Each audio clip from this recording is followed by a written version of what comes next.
ओकारं संयुक्तं नित्यं ध्यायन्ति योगिनः कामदं मोक्षदं चैव ओंकाराय नमो नमः। अविरलशब्दगणोग प्रक्षालित सकलभूतलकलङ्का मणिभिर्पाशुस्तीर्था सरस्वतीर्तिनोद्धृतम् अज्ञानतिमिरान्धानां ज्ञानाञ्जनशलाकया चक्षुरुन्मीलितं येन तस्मै श्रीगुरुवे नमः। परम गुरुभ्यो नमः परम्पराचार्य गुरुभ्यो नमः। सकलकलुषविध्वंसकं श्रेयसां परिवर्धकं धर्मसम्बन्धकं भव्यजीवमनप्रतिबोधकारकमिदं शास्त्रं श्री कार्तिकेयान प्रेक्षा नामधेयम्।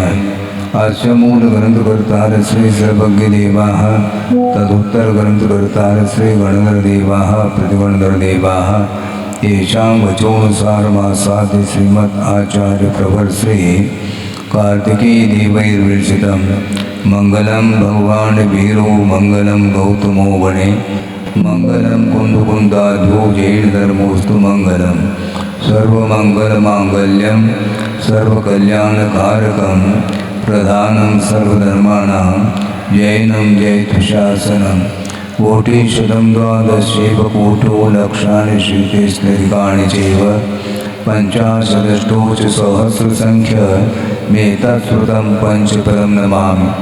अर्हन्त भास्यतं गणहरदेवे गन्तियं सम्मं प्रणमामि भक्तिजुक्तो सुनानमहो वहीं शिरसा इच्छामि बन्ते सुभक्ति कामसोकोदसालोचें अंगुवंग पैने पाउड़े प्रियम सुत प्रमाणो गई चूलिया एव सुततय थुदम कायम सैंडविच कर मंचे में पूजे में वंदा में नमुंसामि दुखको कमको भोगिलाओ सुवै गमनम समाय मरणम निर्गुण संपत्ति होद मध्यम अथ पौर्वाणिक स्वाध्याय वेलायाम श्रीमदाचार्य भक्ति का योग श्रद्धाम करोमि।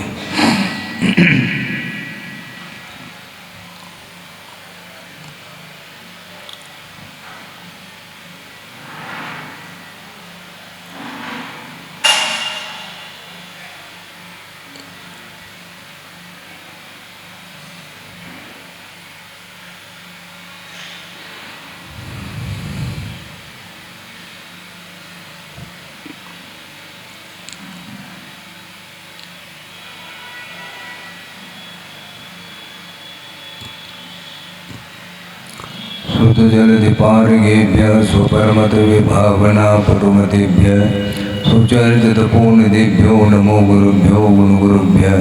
छत्तीस गुणसमज्ञे पंचव्याचारकरण संदर्शे शिष्यानुगफलेधमायिगे सदा वन्दे गुरुभद्र संजमेन तरन्त संसार सायरं घोरं चिन्नन्त्यष्टकमं जन्मन मरणं न पावेन्ति ये नित्यं तन्मन्त्रो निरता ध्यानाग्निहोत्रा गुणा षट्कर्मा विरता तपोधर्मना साधुक्रिया साधव शीलप्रावरणा गुणप्रहरणा चन्द्रागतिज्योतिकाः मोक्षद्वारपाठपाठनवटा प्रीणन्तु मां साधव गुरुव पान्तुनो नित्यं ज्ञानदर्शननायकाः चारित्राणुगम्भीरा मोक्षमार्गोपदेशिकाः इच्छामि बन्ते आयुर्भक्ति कांसुकोदसालोचें समनान समदर्शन संयुक्तानं पंचम्याचाराणाम् आयुर्यानम् आयुरादिस्मरानुदेशानं वैध्यायानं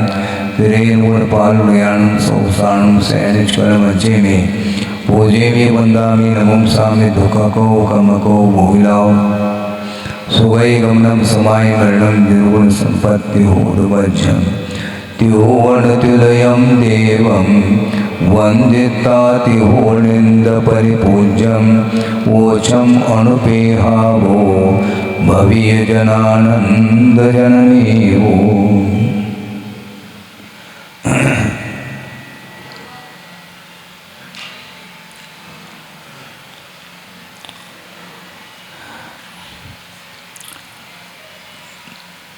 कल एक विषय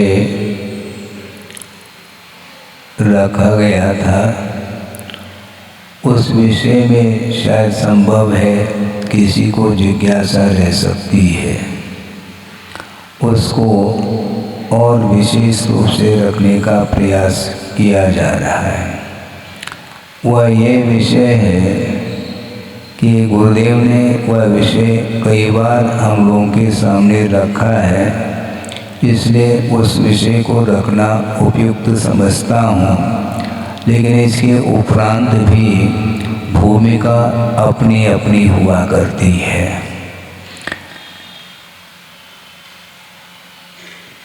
परिचय जय को लेकर के विषय आता है, क्योंकि संवर के कारणों में परिचय विजय को भी एक साधन के रूप में स्वीकारा है आगम ग्रंथों में। जिस प्रकार अणप्रेक्षाओं के माध्यम से संवर होता है, गोप्ती समिति धर्म परिचय विजय और चार, ये सारे संवर के साधनभूत सामग्री है, इनके माध्यम से संवर होता है। अब रही बात परिचय को लेकर के, उसमें एक रोग परिचय भी आता है। तो रोग परिचय के ऊपर विजय प्राप्त करने वाला जो साधक होता है, उसके माध्यम से वह कर्मों का संवर करता है और निद्रा भी उसके माध्यम से होती है। प्रश्न ये था, विषय ये था, गुरुदेव ने ये कहा था, ये बहुत सूक्ष्म विषय है जो कल रखा था। जिज्ञासा उठ सकती है कि रोग का प्रतिकार क्या संवर के कारण हो सकता है? रोग का जो प्रतिकार है वह संवर के लिए कैसा कारण हो सकता है? क्योंकि परिचय के ऊपर विजय प्राप्त करने से संवर होता है, न कि परिचय का प्रतिकार करने से। समझ में ना? हाँ, प्रतिकार करने से संवर कभी भी नहीं होता, क्योंकि संवर के लिए वह साधन माना है। परिचय के ऊपर विजय प्राप्त करने से आश्रव रुक जाता है, जिसको संवर बोलते हैं। इसलिए नमोकार मंत्र का आलम्बन लेकर के यदि वह रोग को ठीक करना चाहता है, तो गुरुदेव का कहना है कि वह परिचय से दूर हट रहा है। हाँ, वह परिचय से दूर हट रहा है, ऐसा उनका कहना था। क्योंकि पंच परमेष्टि की आराधना करिए आप। आराधना के पीछे आपका एम क्या है, उद्देश्य क्या है? तद्गुण लब्धये, ये उद्देश्य माना जाता है। इस उद्देश्य से यदि मान लो पंच परमेष्टि की आराधना आप कर रहे हैं, तो आपको रोग आएगा ही नहीं, ध्यान रखो। और आया भी है तो दूर हो सकता है, क्योंकि सही आराधना मानी जाती है। ये आराधना इसको बोलते हैं तद्गुण लब्धे। भगवान, मैं आपके चरणों में आया हूँ, आपकी मैं वंदना कर रहा हूँ, आपकी उपासना कर रहा हूँ। इसके पीछे मेरा एम क्या है, लक्ष्य यही है, तद्गुण लब्धये। भगवान, आपके जैसे मेरे भीतर जो गुण हैं उनको अभिव्यक्त करने के उद्देश्य को लेकर के मैं आपकी आराधना कर रहा हूँ। और मान लो पूर्व कर्म के उदय से यदि रोग आदि आ भी जाता है, तो रोग दूर करने के लिए औषधि का उपचार करो। औषध के माध्यम, क्योंकि 4 प्रकार के दान का भी उल्लेख है आगम में, तो औषध दान के माध्यम से वह रोग ठीक कर सकते हैं। किंतु नमोकार मंत्र का आलम्बन लेकर के रोग को ठीक करना उपयुक्त नहीं, क्योंकि पंच परमेष्टि का आलम्बन आप रोग को दूर करने के लिए आलम्बन ले लिया तो संवर तो नहीं हो पाएगा। एक बार की बात है, कह देता हूँ। ठंड की बात, बहुत पुरानी बात याद आ गया आपके पुण्य के उदय से। हटा की बात है, उस समय मैं क्षुल्लक था, 3-4 क्षुल्लक थे और स्वाध्याय गुरुदेव करा रहे थे और स्वाध्याय कर लिया, हो गया। तो इसके बाद इर्यापत जो प्रतिक्रमण होता है आहार के पश्चात, उस समय गुरुदेव छत पर बैठे थे और हम लोग भी गए और आहार ठीक हो गया, ये सब बोल दिया, वंदना वगैरह की। उसके बाद प्रतिक्रमण चालू हो गया। उसमें कि धूप कुछ उस दिन तेज लग रही थी, तो एक क्षुल्लक जी ने अपने पीछे को यूं कर दिया है। तो गुरुदेव ने कहा क्या हो गया, ये क्या, ये कौन सा उपकरण है, संयमोपकरण है क्या, कुछ और कौन सा उपकरण है, मैं बताओ। ये संयमोपकरण है, ये किसी विषय को प्रतिकार करने के लिए नहीं है। आपको धूप लग रही है तो आप छाया में बैठो, ये बात अलग है, किंतु पीछे के माध्यम से आप उसको रोकना चाह रहे हैं, वो ठीक नहीं है। अर्थ क्या हुआ, वह संयम का उपकरण माना जाता है, उसके माध्यम से संयम का ही अनुपालन होता है। उसी प्रकार पंच परमेष्टि की आराधना के माध्यम से कर्म का ही क्षय करने के उद्देश्य से उपासना करनी चाहिए। उसका आलम्बन लेकर के कुछ दूसरा कार्य करना चाहो तो वो आलम्बन ठीक नहीं। आप व्यवसाय के समय पर व्यवसाय करिए, किंतु आप एक छत्र लगा रहे हैं, उद्देश्य हमारा दुकान, हमारा मकान, हमारा परिवार फला फूला रहे, इसलिए एक छत्र आपने लगाया है। इसके माध्यम से क्या होगा, कर्मों की निर्जरा होगी, जबकि पुरुषार्थ कहा है, अर्थ पुरुषार्थ करिए, व्यवसाय के समय पर व्यवसाय करिए, किंतु व्यवसाय भगवान को नहीं बनाना, व्यवसाय के लिए आलम्बन के रूप में नहीं। भगवान की आराधना प्योर आराधना मानी जाती है। हमें जनगुण संपत्ति हो मध्यम, हे भगवान आपके अंदर जो गुण है संपदा वह हमें भी प्राप्त हो, किंतु भगवान के गुण आपके अंदर नहीं आएंगे, नहीं तो भगवान खाली हो जाएंगे फिर। ऐसा थोड़ी होता है? वो लेन देन नहीं हो सकता, उसमें गुणों का आदान प्रदान संभव नहीं है। आप आहार दे दो और हम अपने अंदर से गुण आपको बदले में दे दें, ऐसा कुछ होता है क्या? नहीं हो सकता। गुणों का तादात्म्य संबंध होता है गुणी के साथ। गुण और गुणी का जो संबंध है वह उसका पृथक अस्तित्व संभव ही नहीं।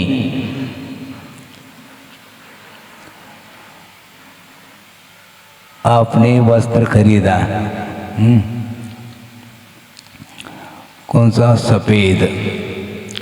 हम कहना चाहते हैं केवल सफेद को खरीदना, वस्त्र नहीं खरीदना। ऐसा संभव है? क्योंकि वह गुण है, कलर उस पदार्थ से पृथक नहीं हो सकता। वह रंग, वो जो गुण है, वो जो पर्याय है, वह द्रव्य से पृथक नहीं हो सकता।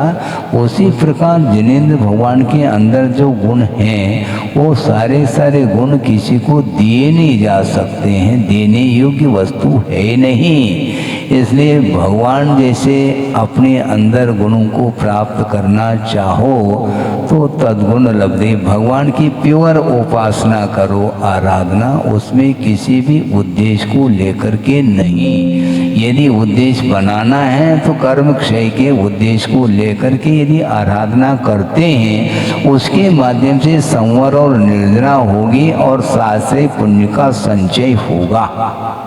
शास्त्रीय पुण्य के संचय के उद्देश्य को लेकर के भी आराधना नहीं की जाती है, क्योंकि ये मांग कहलाई, मांग के साथ नहीं, कोई शर्त नहीं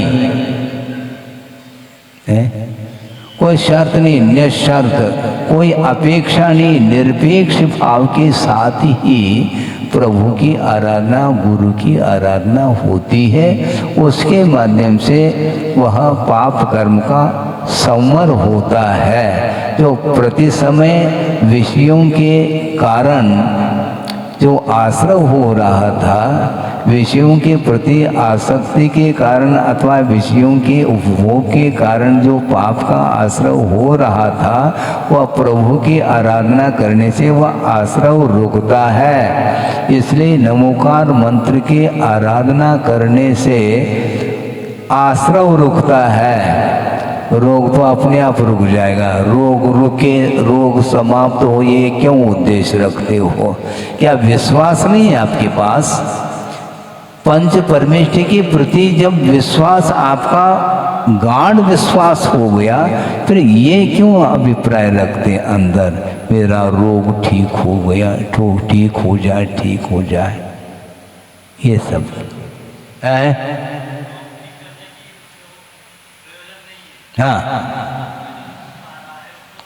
क्या क्या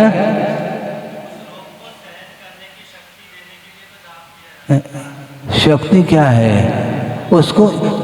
एक मिनट, मूल ये है कि वस्तुतः आप रोग का प्रतिकार करना चाह रहे हैं, क्या कुछ और करना चाह रहे हैं? दुख का प्रतिकार भी आर्ध्यान माना जाता है। आप लिखे रखिए, आप रोग ठीक हो जाए, ठीक हो जाए, ये भाव है, इसी का नाम आर्ध्यान है। और उसको दूर करने के लिए पंच परमेष्ठि की आराधना कर रहे हैं।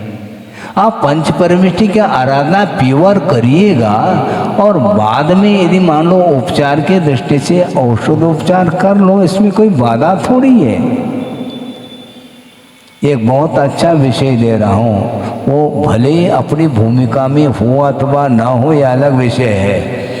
विषय ये दे रहा हूँ मैं, बहुत सारी रिद्धियाँ होती हैं जो कि तप की विशुद्धि के कारण ही रिद्धियाँ प्राप्त होती हैं। उसमें एक औषध रिद्धि, अब सोचना, एक मुनि महाराज है और तीव्र कर्म के, असाता कर्म के उदय से भयानक रोग हुआ है और वो साधना में इतने लीन हो गए, रत्नत्रय की निर्दोष चर्या पालन करने के लिए वो कटिबद्ध है और निर्दोष रत्नत्रय की आराधना के माध्यम से उनको औषध रिद्धि प्राप्त हो गई। सुन रहे हैं आप?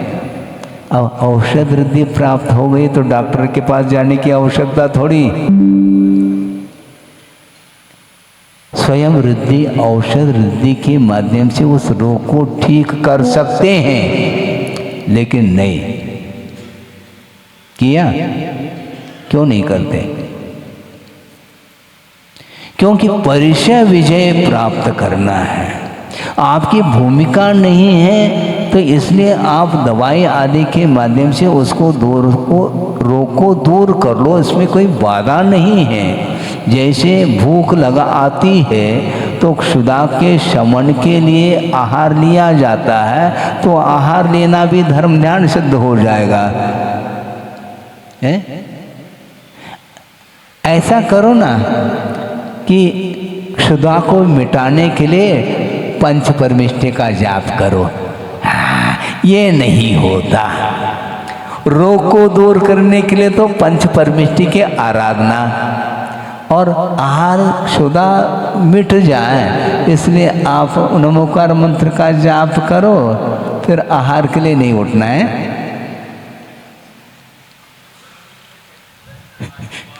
है? यही तो समस्या है। मतलब हम अवसरवादी है, रोग को दूर करना है नमोकार मंत्र का जाप कर लो। नमोकार मंत्र का जाप करना है फिर औषध का प्रयोग नहीं करना है। ये कोई काम करो, या तो औषध ले लो। इसलिए 4 प्रकार के दान का प्रावधान आगम में आया है, प्रावधान किया है। समय पर आहार, समय पर औषधि का पान, ये सब कर सकते हैं, कोई बाधा नहीं।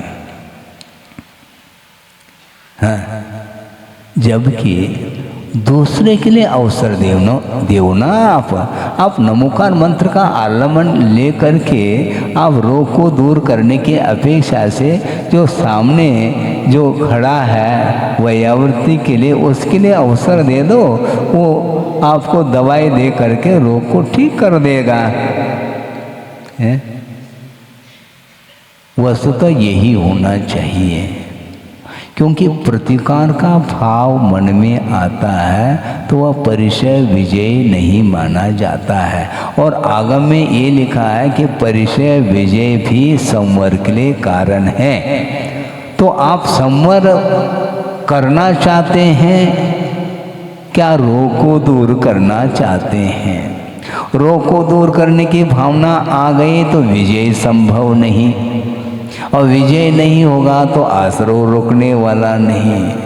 तुम्हारा हमारी भूमिका है, आपकी भूमिका है, आप भूमिका के अनुरूप करो। किंतु वस्तुतः है क्या इसमें तथ्य?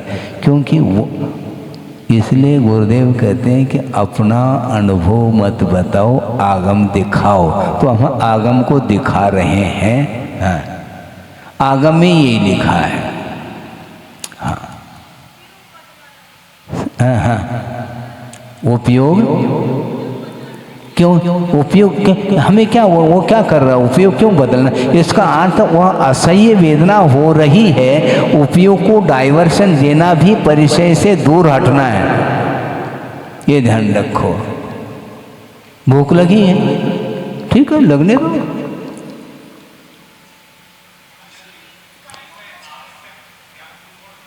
हाँ, बहुत बढ़िया। हाँ हाँ, ठीक है ना। फिर स्वाध्याय भी आवश्यक नहीं, क्योंकि मूल गुण नहीं है ये उत्तर गुण है। ध्यान रखो, आप आए हैं, हमने देखा नहीं था। वो मूल गुण नहीं, वो कंपलसरी नहीं। तो स्वाध्याय कंपलसरी है क्या? बल्कि आचार्यों ने श्रवण के लिए स्वाध्याय को कंपलसरी नहीं रखा। 28 मूल गुण के अंतर्गत 6 आवश्यकों का उल्लेख किया। उन 6 आवश्यकों में स्वाध्याय को गर्भित नहीं किया। गिन लो आवश्यक कौन कौन से होते हैं। हाँ,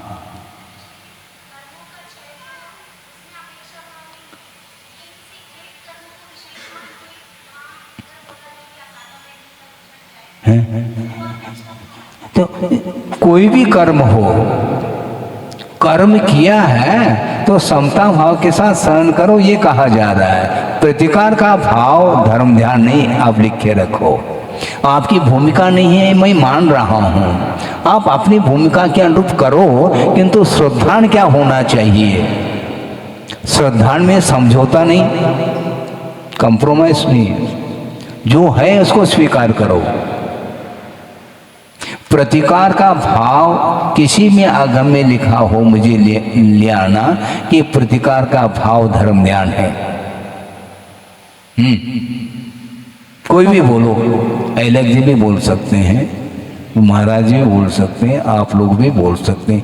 प्रतिकार का भाव धर्म ध्यान है, ऐसा कहीं भी आगम में पढ़ने को मिला है क्या? इससे स्पष्ट है कि प्रतिकार के भाव के साथ आर ध्यान लगा हुआ है। और आर ध्यान कहीं भी संवर के लिए कारण नहीं बताया। सुनो क्या कहा? हाँ, आर ध्यान कभी भी संवर के लिए कारण बताया क्या? बोलो, काफी समय हो गया अध्ययन करते हुए। आगम में आर ध्यान को संवर के लिए कारण बताया हो, हमें आगम ले आना। क्यों पंडित जी? नहीं ना। हाँ। फिर ये प्रतिकार का जो भाव है या ध्यान है, इसको स्वीकार कर लेना चाहिए।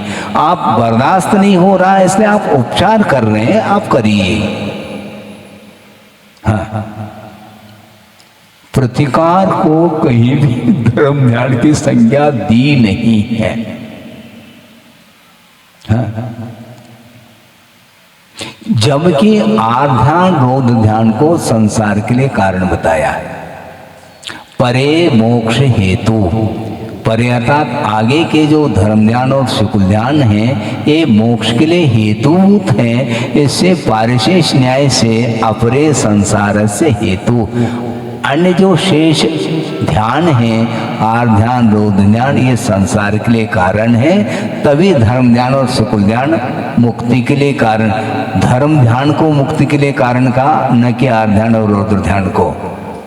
इसे स्पष्ट है, प्रतिकार का भाव आया व आध्यान माना जाता है, उसके माध्यम से संवर नहीं हो सकता। ये लिख करके रखिए आप।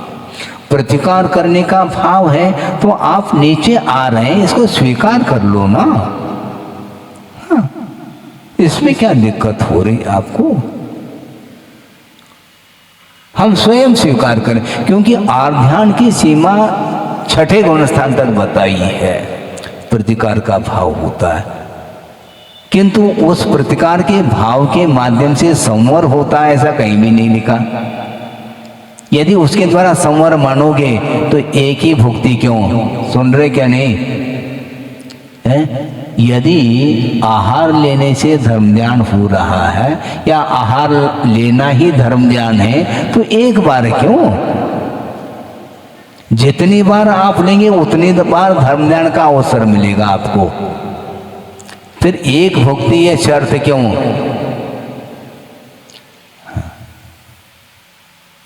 इसलिए प्रतिकार और ध्यान। हाँ, किसका प्रतिकार? दुख का प्रतिकार और ध्यान, और दुख को सहन करना संवर के लिए कारण परिचय विजय, और मजबूत हो रहा है ये विषय। हमें तो मजबूत है, आप लोगों को मजबूत। आप श्रद्धान का विषय तो कम से कम बनाओ। ये तो श्रद्धान भी यदि मालूम कमी रहेगी तो फिर आपके कदम फिर बढ़ नहीं पाएंगे चारित्र की ओर।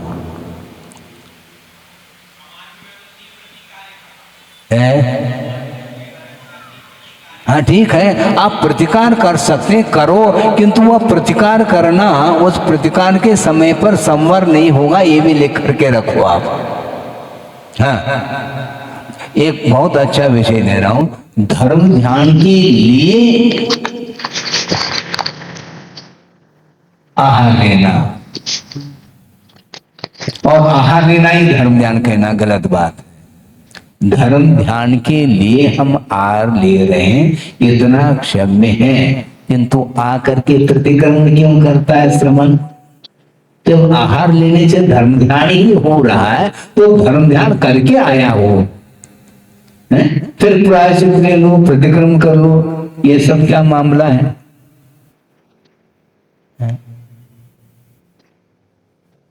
इसको आचार्यों ने अपवाद कहा। ये बाईपास मेन लाइन नहीं है, ये प्रतिकार को ही आचार्यों ने कहा ये अवृत संयम है।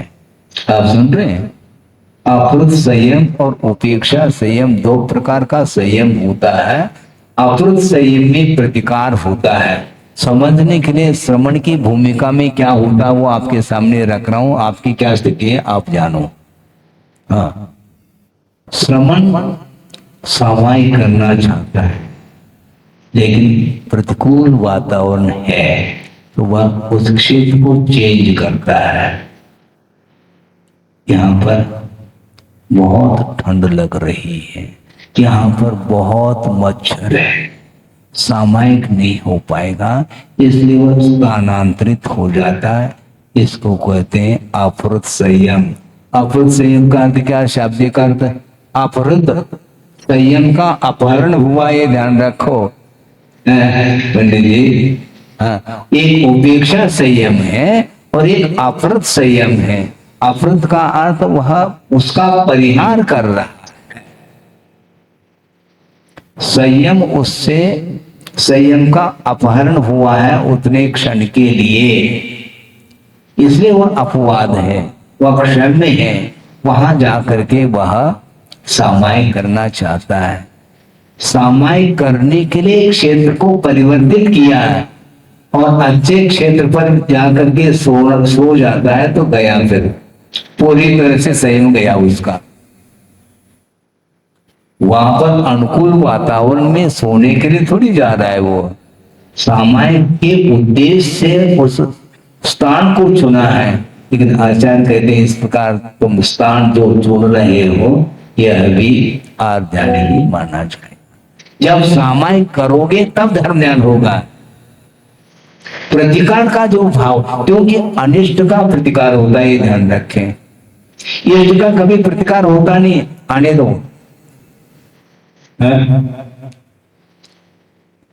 इष्ट का कभी प्रतिकार होता है क्या? अनिष्ट का प्रतिकार। भोजन में सामग्री इष्ट नहीं है तो उसका प्रतिकार, और इष्ट है तो उसका ग्रहण। ये दोनों आध्यान है इधर। इष्ट का ग्रहण आध्यान, अनिष्ट का प्रतिकार आध्यान। इन दोनों से ऊपर उठना धर्म ध्यान। आपकी भूमिका आप जानो। श्रवण के लिए कहा जा रहा है, मतलब श्रवण भी आध्यान की भूमिका में आता है और श्रावक तो उसकी बात ही नहीं है। हाँ, इसीलिए नमोकार मंत्र के आराधना के माध्यम से वह जनगुण संपत्ति के लिए करता है, वह धर्म ध्यान के लिए वह कारण। यदि नमोकार मंत्र ये जो साधन है ये धर्म ध्यान का साधन है, न कि आध्यान का साधन है। इसके द्वारा प्रतिकार संभव नहीं, न इसके द्वारा कोई ग्रहण भाव है। केवल जनगुण संपत्ति और कोई संपत्ति नहीं, वह विपत्ति के लिए कारण है। ध्यान रखना। आ रहा है क्या नहीं समझ में? अब तो क्लियर आ रहा है। भले आपकी भूमिका नहीं है, मैं मानता हूं आपकी क्यों श्रवण की भी भूमिका नहीं है, इसलिए वह आहार लेने के लिए आ रहा है। और जो मान लो 1 महीने तक उपवास करके बैठे हैं तो उनके लिए, उनकी जो निर्जरा, उनके लिए जो संवर हो रहा है वह प्रतिदिन जो उठ रहा है उसके लिए संभव है क्या? आहार लेना धर्म ध्यान है तो करो ना। तो जो उपवास है 1 महीने से वह धर्म ध्यान नहीं कर रहा है, क्योंकि आहार के लिए नहीं उठ रहा है। वो आहार के लिए उठना धर्म ध्यान हो गया, तो 1 महीने के लिए धर्म ध्यान से वंचित है क्या वह श्रमण? आप कहना क्या चाहते हैं? ऐसा नहीं। प्रतिकार का भाव जो आया है वह अनिष्ट का प्रतिकार होता है, क्षुधा सह्य नहीं है। क्षुधा को सहन करने की क्षमता नहीं होने के कारण वह उठ रहा है। ये बात अलग है कि आगम के अनुरूप ही विधिवत लेकर के आएगा, इसलिए पुनः वह धर्म ध्यान में आ सकता है। तो इसलिए ये जितना जो भी परिचय, जितने भी परिचय हैं उनका विजय प्राप्त करना चाहिए। दूसरी बात, कुछ शारीरिक परिचय होते हैं, क्या समझ रहे हैं? कुछ शारीरिक परिचय होते हैं, कुछ मानसिक होते हैं। और मानसिक परिचय के ऊपर विजय प्राप्त करना भी बहुत कठिन हो गया है। क्या? सत्कार, पुरस्कार, परिचय, विजय। कोई सत्कार नहीं कर रहा है, कोई पुरस्कार नहीं कर रहा है, तो वह यदि मान लो सहा नहीं जा रहा है तो वह संवर नहीं कर पाएगा। आइए आइए, किसी ने कहा नहीं, मान लो तो क्या हो गया? नहीं कहा तो नहीं कहा, इसमें क्या दिक्कत है अपन को? किंतु जहां पर कहना चाहिए वहां पर कहना चाहिए, नहीं तो गाड़ी रिवर्स। कब? आहार के समय पर वहां पर नवधा भक्ति कंपलसरी है। बाद में आप उस श्रमण की भक्ति करो या ना करो, कोई अपेक्षा नहीं उनको। और दूसरी बात, उस समय भी कोई अपेक्षा उनको नहीं, किंतु उस लिंग के प्रति, उस जललिंग के प्रति जो बहुमान है उस बरकरार बनाए रखना चाहिए। नहीं है वो कोई प्रतिकार नहीं करता, वापिस आज क्या गलती हो गई, क्या गलती हो गई, याद कर लो गलती क्या हुआ।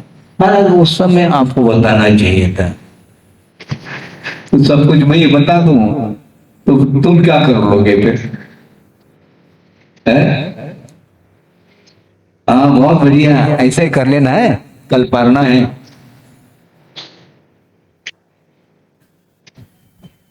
क्षमा की मूर्ति, क्षमा सागर, अब क्षमा के सागर। बहुत बढ़िया। ऐसा संभव नहीं है। बाद में भले ही बताना यह अलग वस्तु, उस समय हम बोल नहीं सकते। फिर भी कभी कभी ये देखते हैं, मान लो अवसर इस प्रकार के आते हैं, प्रसंग सुना रहा हूं, प्रणाम करके दाता चौके में ले गया। वहां पर जाने के उपरांत उनने उच्चासन ग्रहण करिए ये बोल दिया, बैठ गए। अब सीधा पूजन सामग्री लिया करके पूजन प्रारंभ कर लिया। अब मन में आ गया अब व्यवधान होने वाला है, क्योंकि पाद प्रक्षालन होना चाहिए था। अब भूल गया, हमने सोचा भूलने दो इसको, बाद में भी याद आ जाए तो संभव है। पूजन कर लिए, फिर बाद में थाली लिया है और उसके पहले मन शुद्धि, वचन शुद्धि, काय शुद्धि, आहार जल शुद्ध है। उसके बाद में मान लो अंजलि नहीं छोड़ा, क्योंकि याद आ जाए उसका भाग्य क्या है देख तो ले। बार बार शुद्धि बोल रहा है, अंजलि छोड़िए महाराज, अंजलि छोड़ नहीं रहे। हाँ अंजलि नहीं छोड़ रहे, थाली दिखाओ। अब क्या करें, दिखाने दो उनको, थाली दिखा दी, अंजलि नहीं छोड़ रहे। फिर शुद्धि बोल रहा, 2 बार 3 बार 4 बार बोला, समझ में नहीं आया तो दूसरे को बुलाया, क्यों छोड़ नहीं रहे हैं महाराज, क्या गलती हो गई? तो वो आ गया, तुमने क्या क्या किया, क्या क्या किया, क्या पूजन कर ली? तो उन्होंने कहा कि पाद प्रक्षालन, हाँ पाद प्रक्षालन नहीं किया। इतना अवसर हमने दिया है, ध्यान रखो। हाँ, कृपा तो करनी पड़ती कभी कभी।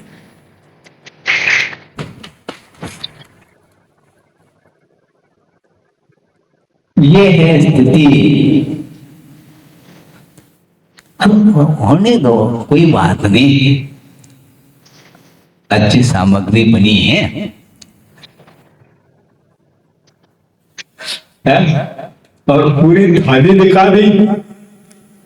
अब गाड़ी रिवर्स करना ठीक नहीं, करके आऊं तो अच्छा, बाद में हम एक क्लास ले लेंगे, ऐसा नहीं हो सकता।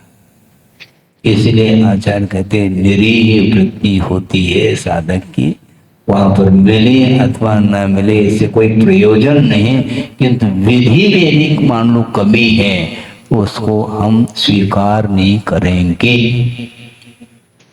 हाँ, बाद में यहाँ आने के उपरांत मान लो वो समय पर आने रहा, समय पर वह आकर के वैसे ही बैठ गया, मान लो नमोस्तु तक नहीं किया, हमें कोई प्रयोजन नहीं है, वो समय प्रयोजन है। तो इसीलिए वस्तुतः ये जितने भी विषय हैं इसको अप्रत संयम बोला है। क्षेत्र से क्षेत्रांतर क्योंकि वह क्षेत्र उसके लिए प्रशस्त महसूस नहीं हो रहा। इसका अर्थ प्रशस्त और अप्रशस्त का भेद उसके अंदर है, इसलिए धर्म ध्यान नहीं हो सकता उतने काल में। और यहां से दूसरी जगह पहुंच गए मच्छर के कारण, वहां यहां से मच्छर वहां उड़ करके आ गए। अब क्या करेंगे? दिन भर ऐसे कर लें तो सामायिक समाप्त हो जाएगा, सामायिक का काल। रात में ऐसा हो रहा है मान लो तो क्या करेंगे? इसीलिए ये सहा नहीं जा रहा है, ये मैं मानता हूं, किंतु इसमें कमी तो है, मूल गुण नहीं है। आपने कहा था ठीक है, आप संवर करना चाहो क्या? नहीं, संवर यदि करना चाहते हैं अत्यधिक मात्रा में तो परिचय सहन करिए, ये उत्तर गुण माने जाते हैं। अब मान लो पहले 3 बार भोजन करते थे, अब एक ही बार भोजन मिल रहा है, और वो भी मन के अनुरूप मिले ना मिले कुछ भी नहीं, पर्याप्त मिले ना मिले। एक बार भोजन करके आ गया, गर्मी के दिन है, आते आते पानी सूख गया, लो लपट चल रही है, 1 किलोमीटर जाकर के आने में और आते आते पानी समाप्त। अब क्या करेंगे? परिचय सहन करो। अब तो मूल गुण है ना महाराज, मूल गुण है क्या? 24 घंटे के बिना नहीं, ये मूल गुण है, बीच में नहीं मिलेगा।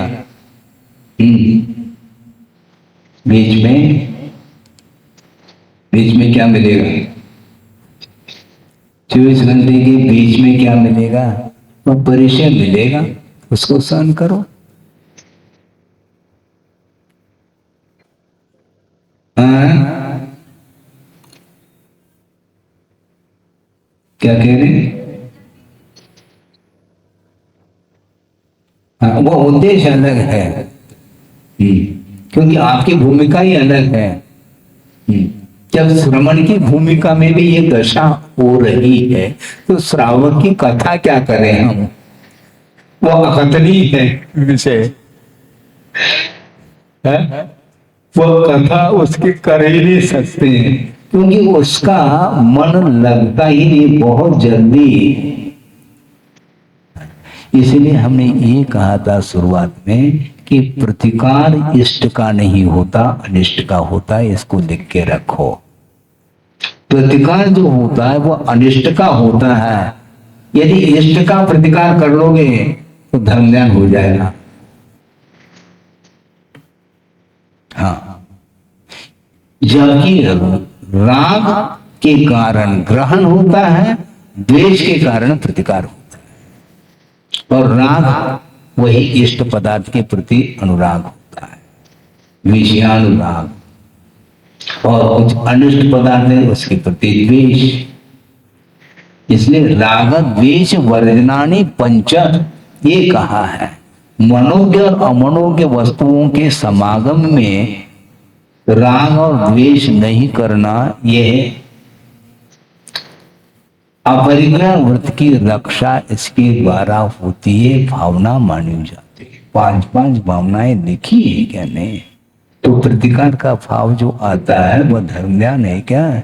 नहीं। इसलिए आप प्रतिकार करना हो तो प्रतिकार के लिए जो साधन है उन साधनों के माध्यम से प्रतिकार करो, न कि पंच परमिष्टि के आलम्बन से। ये कहा जा रहा है क्योंकि पंच परमिष्टि के आराधना के माध्यम से आश्रव नहीं होता, संवर और निर्जरा। संवर और निर्जरा के लिए कारण है पंच परमिष्टि धर्म ध्यान की सामग्री है क्या? ध्यान की, धर्म ध्यान की। इस धर्म ध्यान की सामग्री को सुरक्षित रखो।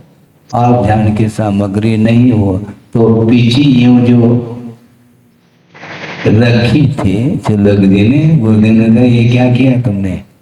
इसलिए दिया क्या? संयमोपकरण के लिए दिया है।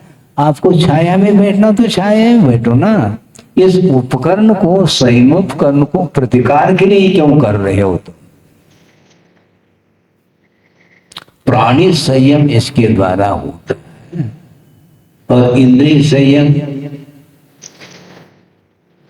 उसको सहन करना हो तो सहन करो, नहीं है तो छाया में बैठो। ये कहा था, अभी भी मुझे याद है 40-45 साल पूर्व की बात है, सन 76-77 में, जब क्षुल्लक अवस्था में था, ऐलन भी नहीं बना था, हटा की बात है। छत पर बैठे थे आचार्य महाराज और हम लोगों को पढ़ा रहे थे। अभी भी याद है, और आप लोग भूल जाते हैं, कल का प्रवचन आज भूल गए और आज का कल भूल जाएंगे, क्योंकि महाराज तो बैठे हैं, दिवाली तक हटने वाले थोड़ी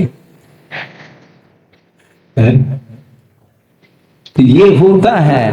तो इसीलिए ये बहुत कठिन काम है, इसलिए अनित्य भावना का विषय चल रहा है थोड़ा सा, है क्या? फिर क्या करना बता दिया गुरुदेव ने, है पीछे इसलिए दिए है क्या? है यही 45 साल पुराना। अभी अभी अभी का भूल गए तुम, तो पुराना क्या याद रखोगे? 45 साल पुराना, इन्हें सन 76-77 में क्षुल्लक अवस्था में देव पढ़ा रहे थे।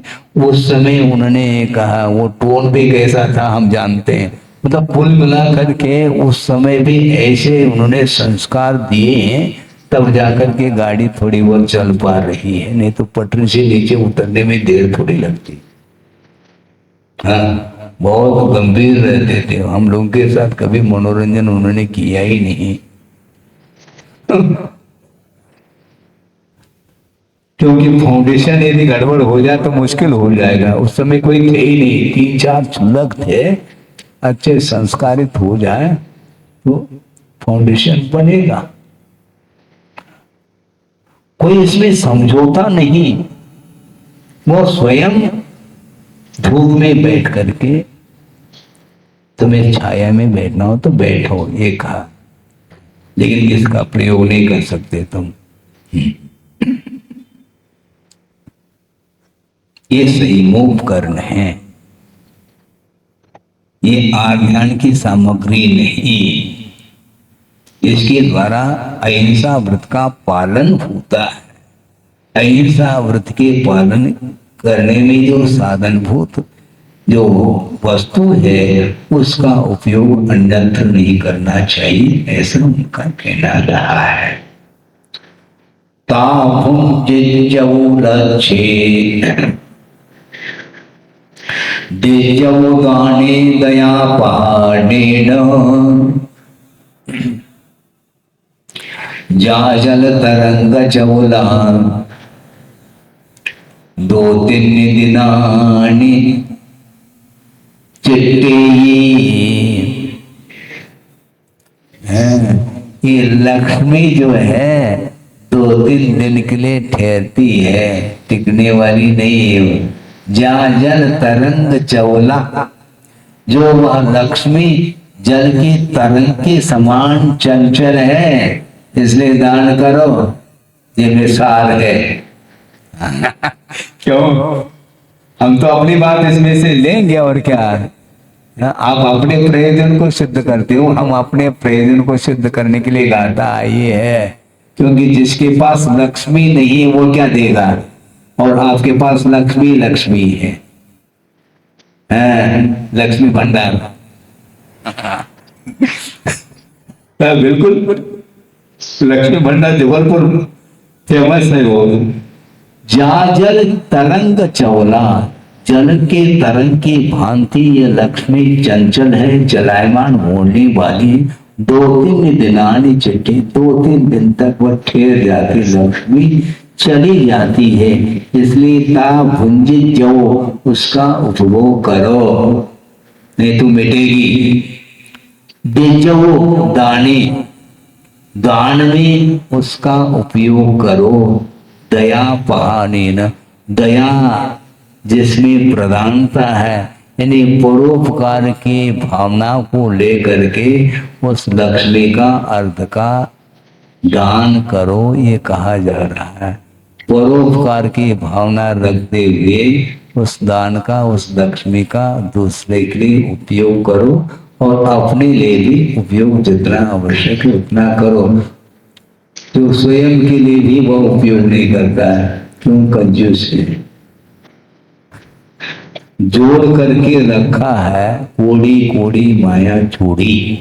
अब वो रखा है, यदि मान लो खर्च हो जाएगा तो फिर बेटे को भी कहता है तुमने कमाया है क्या, पसीना बहाना पड़ता है, ध्यान रखो, ऐसा बोल रहा है। और खाने पीने लिए भी वह हाथ खींच लेता है। मतलब उस लक्ष्मी का वो उपभोग करके वह सुख का अनुभव तक नहीं कर पाता, इतनी उसके प्रति आसक्ति है उसकी। तो ऐसी स्थिति में वो दान के क्षेत्र में क्या देगा? लेकिन दया बहाने न दानी दिज्जवु, दान देना चाहिए ऐसा कहा है। क्यों? 2-3 दिनानी चिट्ठी, 2-3 दिन तक ठहर जाता है जाने वाला। लक्ष्मी जाएगी क्योंकि वह अनित्य है, नित्य नहीं है, ये कहा जाए। इसलिए इष्ट वस्तु के प्रति जो आकर्षण है यही आध्यान का द्योतक है। हाँ, क्यों? ग्रहण जो होता है वो अनिष्ट का कभी भी ग्रहण नहीं होता, अनिष्ट के लिए ग्रहण लग जाता है, उसका ग्रहण नहीं होता। तो जो इष्ट है उसी का ग्रहण होता है। महाराज इसकी पहचान क्या है? अभी भी पहचान नहीं आपको, जबकि प्रतिदिन वह प्रवृत्ति में और देखने में आता है वह विषय। जैसे पौष के महीने में, सुन रहे हैं आप, पौष के महीने में आपको क्या सुहाती है? धूप। धूप में जाकर के बैठते।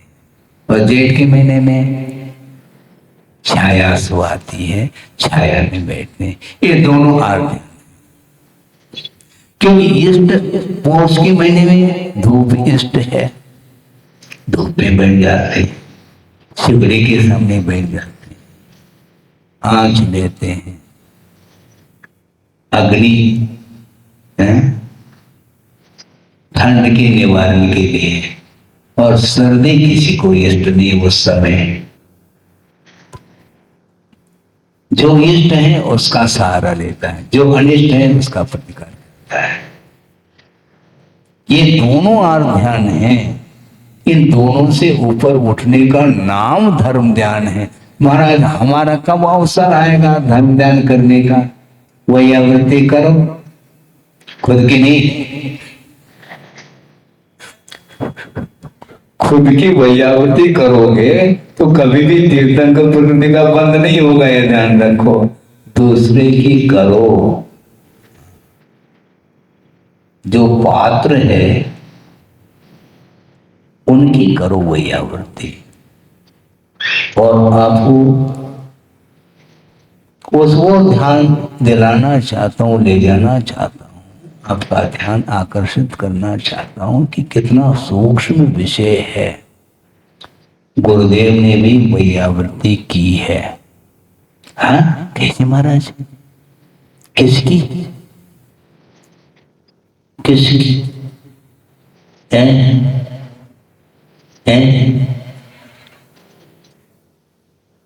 आप अभी समझ नहीं पा रहे हैं। ज्ञान सागर जी की तो की है, लेकिन ध्यान नहीं जाएगा आपका, इसलिए हम ध्यान दिलाना चाहते हैं, शायद आपको ध्यान में आ सकता है। 10 प्रकार के, सुनो अब, 10 प्रकार के वैयावृत्ति के पात्र हैं। उसमें आचार्य, उपाध्याय, शिष्य, ग्लान, गण, कुल, संग, साधु और मनोज्ञ।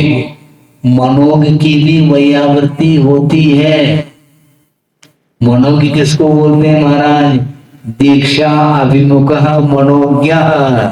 जो दीक्षा के अभिमुख है वह मनोज्ञ है, उसकी वैयावृत्ति गुरुदेव करते हैं। ध्यान रखो, समझ क्या रहे हैं आप? क्योंकि जो दीक्षा लेना चाहता है उसमें कुछ कठिनाई आ रही है तो उसको दूर करने का नाम भी वैयावृत्ति है। ये ध्यान रखो, केवल हाथ पैर दबा लिया वैयावृत्ति हो गई। हाँ, विपत्ति से दूर उसको करना ये वैयावृत्ति है। धर्म की ओर आकर्षित करना यह वैयावृत्ति नहीं है क्या? आप समझ क्या नहीं आप है? आप तो तेल लगाओगे, ठीक है, हम तेल तो नहीं लगा पाएंगे किसी को। दो आंखें निकल रहे,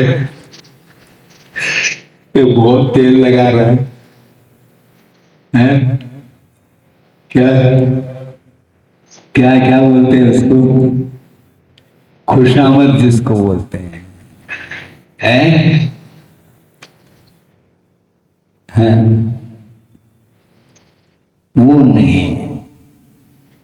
आप लोगों के मुख से कई बार सुना है, याद है, इसलिए बोलने में कोई बात तो नहीं है। मक्खन पालिश बोलते हैं आप। बहुत विचित्र, हमने इधर ही आकर के सुना, हमने ये क्या अर्थ है इसका? मक्खन पालिश का अर्थ क्या होता है? ये होता खुशामद, दूसरे को पठाना है। ये वैयावृत्ति नहीं मानी जाती, किंतु धर्म की ओर उसको सम्मुख करना, अग्रसर कराना, यह वस्तुतः वैयावृत्ति मानी जाती है। जो उन्माद पर चल रहा है उसको सन्मार्ग का उपदेश देना बहुत बड़ी वैयावृत्ति मानी जाती है, क्योंकि वह उन्माद से दूर होकर के सन्मार्ग की ओर आ रहा है। ये सबसे बड़ी वैयावृत्ति है, क्योंकि पाप से बचाना यह वैयावृत्ति नहीं है क्या? लेकिन वैयावृत्ति की जो परिभाषा जो बनाई जा रही है बहुत स्थूल परिभाषा मानी जा रही है। तो गुरुदेव ने मनोज्ञ की वैयावृत्ति की है। गुरु हो करके किसकी वैयावृत्ति करते हैं? शिष्य की भी वैयावृत्ति करते हैं, क्योंकि मानसिक वैयावृत्ति बहुत बड़ी वैयावृत्ति मानी जाती है। शारीरिक जो कुछ भी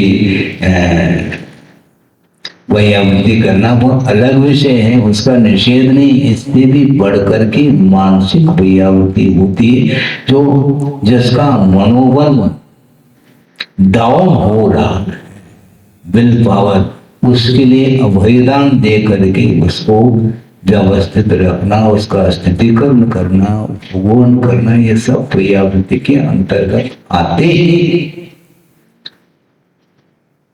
तो इसीलिए हम ये कहना चाह रहे हैं कि परोपकार की भावना के साथ दान देना चाहिए, क्योंकि इस प्रकार, क्योंकि वस्तु के स्वरूप को हम समझेंगे तभी इस प्रकार जो है हमारा उपयोग उस ओर जाएगा और आश्रय रुक सकता है, क्योंकि यह भी संवर्ग के लिए कारण, क्योंकि अनित्य अनुप्रेक्षा का विषय चल रहा है, इसके माध्यम से आश्रय का निरोध होता है। ऐसा कहा है। बहुत कुछ विषय और भी रह सकता है, किंतु समय हो रहा है। मैं इतना ही कहना चाहता हूँ, यह जो धन के प्रति जो लालसा है उसको कम करिए और उसको धार्मिक क्षेत्र में उसका उपयोग यदि करते हैं तो धर्म ध्यान करने के लिए एक महान जनालय का निर्माण करने आप जा रहे हैं। बहुत सारे लोगों की वैयावृत्ति आपके थ्रू हो रही है, ध्यान रखो। क्योंकि भविष्य में जो भी आएंगे भव्य जीव और इस जिनालय का दर्शन करेंगे तो उनका आश्रय भी रुकने वाला है आपके माध्यम से। रुकता क्या नहीं? क्योंकि धर्म ध्यान के लिए एक साधन है। जिनालय चैत्य और चैत्यालय उसका निर्माण कर रहे हैं। ये तीर्थ का निर्माण किया जा रहा है। इसके आलम्बन से संसार का विच्छेद होता है। इस प्रकार के महान कार्य आपके द्वारा हो रहा है। इसके माध्यम से आश्रय रुके बिना रह नहीं सकता। संवर ही संवर, आपकी भूमिका में ये संवर है। हमारी भूमिका अलग है, आपकी भूमिका अलग है। हम बना नहीं सकते हैं, जो बना रहा है उसके लिए आशीर्वाद दिया जा सकता है, उसका समर्थन किया जा सकता है, उसके लिए प्रोत्साहित किया जा सकता है। उसको प्रोत्साहित करने के लिए हमें 1 घंटा भी देना पड़े हमें कोई बाधा नहीं है। 1 घंटा क्यों, कभी भी आ जाओ, हम बैठे हैं। क्योंकि दुकानदार सोता नहीं है, ध्यान रखो। दुकानदार यदि सोएगा तो ग्राहक लौट जाएगा, इसलिए ग्राहक को लौटाना ही नहीं चाहते। एक ग्राहक आ गया तो उसको और ज्यादा मोटिवेट करते हैं ताकि बाहर प्रचार करे वो इस दुकान का, ताकि सारे जितने भी मोहल्ले के ग्राहक हैं वो सारे सभा भवन में आ जाए।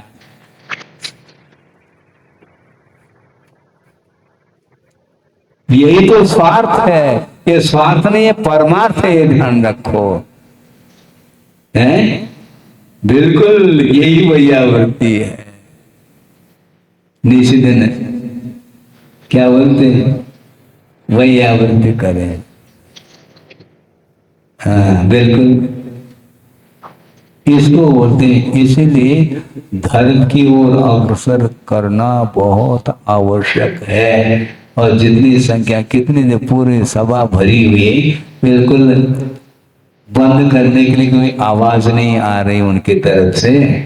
इतने लगन के साथ आस्था के साथ बैठे हैं और शांति के साथ सुन रहे हैं। ये सारे संस्कार निरंतर आपके अंदर बने रहें, यह प्रभु से प्रार्थना है। उसके माध्यम से, इसके बिना धर्म टिकने वाला नहीं। पंचम काल के अंत तक मोक्ष मार्ग यह निरंतर बना रहेगा। धर्म ध्यान करने के लिए वातावरण बना रहेगा।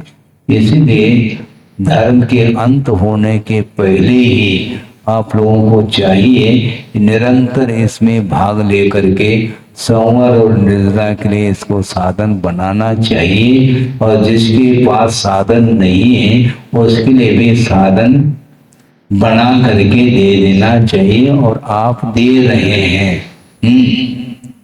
जिनालय केवल आप स्वयं थोड़ी, केवल आपके लिए थोड़ी, वो पूरे विश्व के लिए है। निर्माण आपने किया, द्रव्य आपने लगाया, किंतु दूसरे का भाव बन रहा है। उसने द्रव्य नहीं लगाया, किंतु उसका भी तीव्र पुण्य का उदय समझता हूं कि आपके द्वारा निर्मित उस जिनालय में वह प्रवेश कर है। उसका पुण्य का उदय है। नहीं तो जिनालय थोड़ी मिलेंगे। घर घर जा करके आप करना चाहो, घर घर दुकान मिल सकते हैं, घर घर भगवान नहीं मिल सकते। इसलिए ये अनित्य भावना के विषय में जो जिज्ञासा रखी थी एक महाराज ने, उसको ही भूमिका के रूप में आपके सामने विषय रखा। निराकार सागर ने जिज्ञासा रखी थी कि महाराज आपने रोग को दूर करने के लिए नमोकार मंत्र का जो आलम्बन लिया उसका आपने निषेध क्यों किया? निषेध नहीं किया। नमोकार मंत्र का आलम्बन हमेशा कर्म क्षय के लिए लिया जाता है, रोग आदि के प्रतिकार के लिए नहीं लिया जा सकता। जिसकी भूमिका है वह अलग विषय है, किंतु श्रवण की भूमिका में हमेशा वह प्रभु की आराधना कर्म क्षेत्र ही करता रहता है, करे इतना ही पर्याप्त है। बोधि समाधि परिणाम शुद्धि स्वात्मोपलब्धि शिवसोप सिद्धि चिंतामणिम चिंतित वस्तुदाने त्वामंद मानस्य ममास परम पूजाचार्य से विद्या समझ